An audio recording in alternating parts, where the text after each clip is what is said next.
Stigma, style और ovary, इन तीनों को मिलाकर बनता है पिस्टल यानी स्टिकेसर। यहाँ देख लीजिए पिस्टल यानी स्टिकेसर। मान लीजिए आपके प्रश्न में आ जाए पेपर में या बोर्ड में कहीं भी, या कोई पूछ ले पुष्प के लंबवत काट का सचित्र वर्णन कीजिए या चित्र का नामोल्लेख कीजिए। तो शुरू करते हैं। तो सबसे पहले आप लोग देख सकते हैं यहाँ पे ये परागकोश है। एंथर, एंथर मतलब होता है परागकोश, और फिलामेंट मतलब होता है डंठल तंतु, यानी कि इसका जो ये डंडी है यह डंठल तंतु बोलते हैं। इन दोनों को मिलने वाला स्टेमेन पुंकेसर होता है। स्टेमेन मतलब पुंकेसर होता है। अब आइए यहाँ पे यूब्यूल, ये बीजांड है। इस अंदर का ये जो दिख रहा है ये बीजांड है। फिर प्लेसेंटा, प्लेसेंटा ये जो दिख रहा है ये प्लेसेंटा है, बीजांडासन, जो सबको मतलब कि जकड़ कर रखता है। अब आते हैं यहाँ तो ये है स्टिग्मा, वर्तिकाग्र। स्टिग्मा है, स्टिग्मा मतलब होता है वर्तिकाग्र।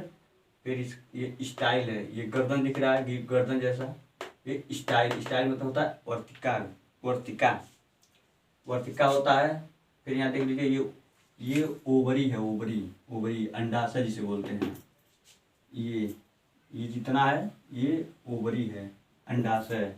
ये समझ लीजिए गर्दन जो है ये स्टाइल है, और ये मुख है, मुख वर्तिकाग्र होता है यह स्टिग्मा। अब आइए ये वाला भाग जो सेकेंड नंबर भाग है, बाहरी भाग से सेकेंड नंबर भाग, इसे पेटल बोलते हैं, दल होता है इसका। दल मतलब ये समूह में रहता है, इन दोनों के बीच में समूह बनाकर रहता है। अब आ जाइए ये बाहरी भाग होता है सेपल। सेपल मतलब होता है बाह्य दलपुंज, बाहरी हिस्सा।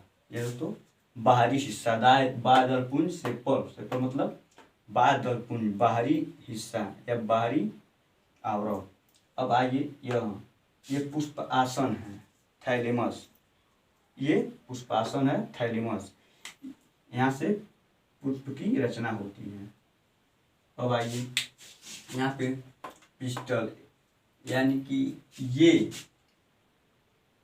स्टिग्मा, स्टाइल और ओवरी, इन तीनों को मिलाकर बनता है पिस्टल यानी स्टिकेसर। यहाँ देख लीजिए पिस्टल यानी स्टिकेसर। इन तीनों को मिलाकर स्टिग्मा, स्टाइल और ओवरी, हिंदी देख लीजिए वर्तिकाग्र, वर्तिका, अंडाशय, इन तीनों को मिलाकर स्टिकेसर का निर्माण होता है।